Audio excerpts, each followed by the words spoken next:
Was für eine Traumfrau. Hammer Humor, wunderschöne Augen. Wir reden die halbe Nacht.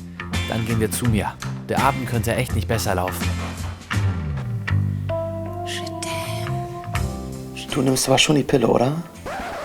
Aber Moment mal, woher wollt ihr wissen, ob die Pille die richtige Verhütungsmethode für euch ist? Wir haben uns gefragt, die Pille nehmen, ja oder nein? Die Pille nehmen viele.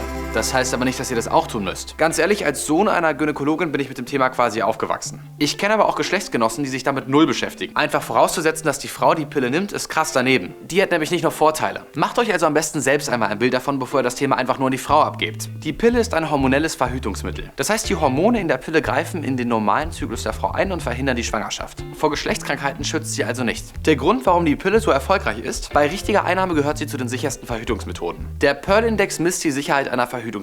Er gibt an, wie viele von 100 Frauen, die mit der Methode ein Jahr lang verhüten, schwanger wurden. Bei richtiger Einnahme hat die Pille einen Pearl-Index von 0,1 bis 0,9. Das heißt, von 100 Frauen werden innerhalb eines Jahres 0,1 bis 0,9 Frauen schwanger. Die Minipille schneidet etwas schlechter ab, was aber auch mit der exakten Einnahme zu tun hat. Lisa hat sich bei dem Funkformat auf Klo schon etwas intensiver mit dem Thema Pille beschäftigt und weiß mehr. Ja, die Pille ist echt nicht was für jede Frau. Die meisten Frauen nehmen sogenannte Einphasenpillen, die durch den Zyklus hinweg immer die gleiche Menge Gestagen und Östrogen enthalten. Hier gilt 21 Tage einnehmen, 7 Tage Pause. In dieser Zeit bekommt die Frau dann meistens auch ihre Tage. Minipillen, die nur ein Hormon enthalten, werden immer durchgenommen. Bei der Minipille müsst ihr ganz besonders auf die regelmäßige Einnahme zur gleichen Uhrzeit achten.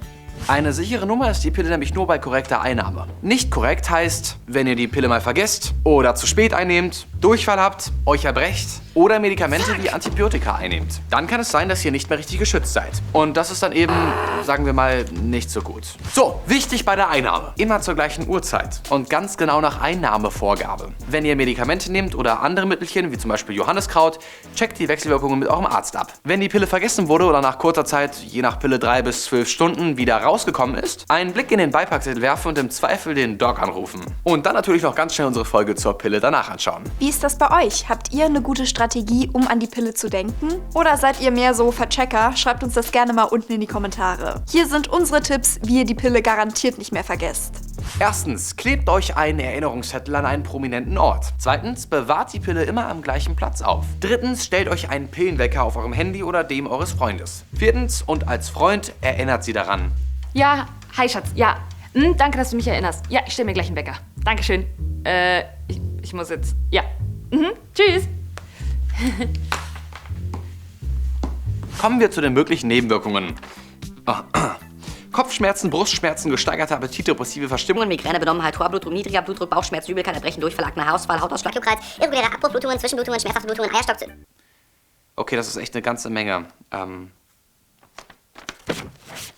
Also ich habe die Pille vor einiger Zeit abgesetzt, weil sich die Nebenwirkungen einfach so gehäuft haben, dass es zu unangenehm wurde. Zu den Nebenwirkungen gehörten Panikattacken, schlechte Laune, schnell wechselnde Stimmungen, Müdigkeit, ich war immer so müde, und Kreislaufprobleme. Oh mein Gott. Und seit ich sie nicht mehr nehme, sind die Panikattacken weg, ich bin besser gelaunt, ich bin nicht die ganze Zeit müde, also alles tippitopp. Versteht mich nicht falsch, die Pille kann auch natürlich positive Effekte haben. Wie zum Beispiel die Regelschmerzen mindern oder sogar die Haut verbessern. Mir wurde die Pille schon mit 13 Jahren verschrieben, wegen meiner Akne, und mit der Pille ging es dann weg. Mich bewahrt die Pille jeden Monat vor richtig krassen Rückenschmerzen. Kennt ihr das? Echt super ätzend. Also ich bin grundlegend zufrieden mit der Pille, aber halt auch nur, weil ich sie gut vertrage. Bei vielen Frauen ist das anders. Die meisten Nebenwirkungen sollten sich nach etwa 2 bis 3 Monaten einpendeln. Aber hört auf euren Körper und geht auf jeden Fall zum Arzt, wenn es euch nicht gut geht. Trotz der angenehmen Effekte, die Pille ist nicht als Schönmacher gedacht und auch nicht als Problemlöser, sondern sie ist ein Medikament. Und wie ihr an unseren Beispielen seht, kann sie ganz unterschiedlich wirken. Was die Pille macht, ist aber total vom Präparat und Körper abhängig. Und auch wenn mit der Pille alles glatt läuft, eure Bedürfnisse verändern sich. Überdenkt alle 2 bis 3 Jahre eure Verhütungsmethode und sprecht mit eurem Partner und eurem Arzt. Die Pille erhöht das Risiko für Thrombose, ein Blutgerinnsel, das lebensgefährlich werden kann. Wie sehr das Risiko steigt, hängt vom jeweiligen Pillenpräparat ab. Auf der Website des Bundesinstituts für Arzneimittel findet ihr eine Übersicht darüber, die ist unten in der Infobox verlinkt. Junge, aktive Frauen unter 35 müssen sich in der Regel keine Sorgen machen. Aber Rauchen und Übergewicht erhöhen das Risiko. Also, wenn ihr diese Symptome bekommt, nicht lange fackeln, sondern den Notarzt rufen. Okay, aber was ist mit dem Krebs? Laut einer dänischen Studie lässt die Mikropille das Risiko für Krebs an Eierstöcken und Gebärmutterschleimhaut sinken. Das Risiko für Brustkrebs und Gebärmutterhalskrebs steigt laut Studie allerdings leicht. Die gute Nachricht, nach dem Absetzen normalisiert sich das wieder. Weckt also diese gesundheitlichen Risiken ab und bitte lasst euch beraten. Es gibt nämlich Menschen, die Ahnung haben, wie Frau Dr. Mangler. Man sollte sich genau Gedanken darüber machen, ob das auch die richtige Verhütungsmethode für einen ist, weil sie nur gegen ungewollte Schwangerschaft schützt, nicht gegen sexuell übertragbare Erkrankungen. Und ja, es ist auch ein zusätzliches Hormon, was man dem Körper zuführt. Das ist nicht direkt gefährlich, aber bevor man die Pille zum ersten Mal nimmt, sollte man sich ausführlich darüber informieren und mit seinem Gynäkologen hinsetzen und sich beraten lassen, ob das wirklich auch die richtige Verhütungsmethode ist. Also, wenn der Arzt das Rezept schon geschrieben hat, bevor er 2 Minuten sitzt und euch ordentlich beraten hat, dann sucht euch einen anderen Arzt. Ich meine, sonst könnt ihr ja gar nicht richtig entscheiden, ob die Pille überhaupt was für euch ist. So, und jetzt hier einmal Rezepte für alle. Gratis, Rezepte für alle. Hier, noch ein Rezept. So, und das stelle ich auch noch für euch aus. Rezepte for free, wer mag.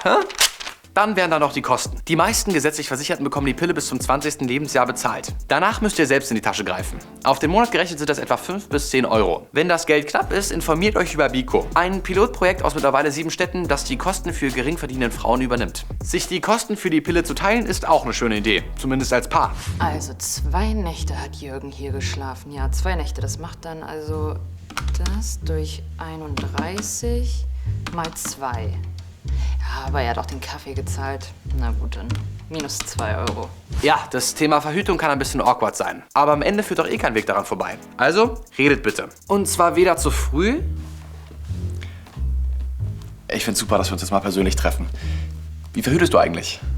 Noch zu spät. Ich dachte, du nimmst die Pille.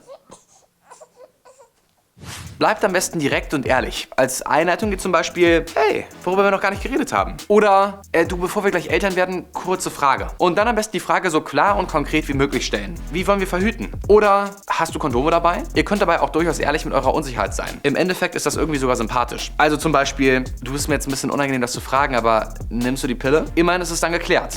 Wichtig bei der Entscheidung ist, euch selbst ganz ehrlich zu fragen, bekommt ihr es überhaupt auf die Reihe, die Pille zuverlässig einzunehmen? Passt sie zu eurem Lebensstil, eurem Körper und eurem Charakter? Und was, wenn ihr merkt, dass die Pille nichts für euch ist, wie bei Vanessa? Kein Ding. Es gibt ganz schön viele Möglichkeiten zu verhüten. So, Freundinnen und Freunde, fassen wir nochmal zusammen. Die Pille ist sicher, aber sie hat auch ein paar Risiken und Nebenwirkungen im Gepäck. Das größte Risiko seid aber ihr selbst. Wenn ihr die Pille vercheckt, dann seid ihr nicht mehr richtig geschützt. Sucht euch einen guten Arzt, der euch unabhängig und ausführlich zu Alternativen und Nebenwirkungen berät. Lasst euch bei Verhütung nicht von anderen beeinflussen. Informiert euch selbst und entscheidet dann, was am besten zu euch passt. Und ganz wichtig, macht Verhütung zur gemeinsamen Sache. So, Freunde, wir sind am Ende dieser Folge angekommen. Uns würde jetzt von euch interessieren, was ist eure Erfahrung mit der Pille? Schreibt es gerne mal unten in die Kommentare. Und falls wir euch mit der Folge weiterhelfen konnten, dann hinterlasst uns einen Daumen nach oben und abonniert den Kanal, um keine weitere Folge mehr zu verpassen. Bei Auf Klo haben wir übrigens auch schon mal über das Thema Pille gesprochen, also schaut euch auch das gerne mal an. Ja, aber zum Thema Pille, ganz ehrlich, ich habe nicht mal ein Date. Wieso Pille? Brauche ich nicht. Stimmt. Aber Vanessa ist kein Problem. Wir haben auch eine Folge zum Thema Online-Dating. Online? Ja. Ah. Ja, dann gehe ich da gleich mal die Folge schauen, ne? Ja. Und ihr auch. Online-Dating. Ich glaube, ich komme besser auch mal hin. Okay. Jonas, hier ist die Tür. Komm, na komm. Was, du stehst da jetzt an der Wand. Jonas. Na komm, ja. Der findet manchmal einfach die Tür nicht. Stand er da an der Wand. Ach, der Jonas. Bereit für das Video. Keine Ahnung, was ich sagen wollte. Nee, ja, es gucken mich alle komisch an. Die warten drauf, dass ich den Tag neu anfange. Ja, habe ich denen auch gesagt. Lisa hat sich mit dem Thema Pille auf Klo Lisa hat sich mit dem Thema Pille auf dem Lisa hat sich mit dem Thema Pille bei dem Lisa hat sich mit dem Thema Pille auf dem Funkformat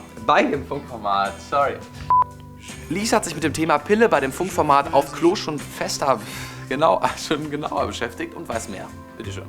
Lisa hat sich mit dem Thema auf Pille Lisa hat sich bei dem Funkformat auf Klo schon mit dem Thema Pille fester beschäftigt. Ich muss euch was erzählen. Ich hab keinen Witz. Aber Moment mal, woher wollt ihr wissen, dass die Verhütungsmethode die richtige Pille Aber Moment mal, woher wollt ihr wissen, dass die Pille die richtige Verhütungsmethode für euch ist? Wir haben nachgedacht und überlegt. Die meisten gesetzlich Versicherten bekommen die Lebenspille. Das größte Risiko seid dabei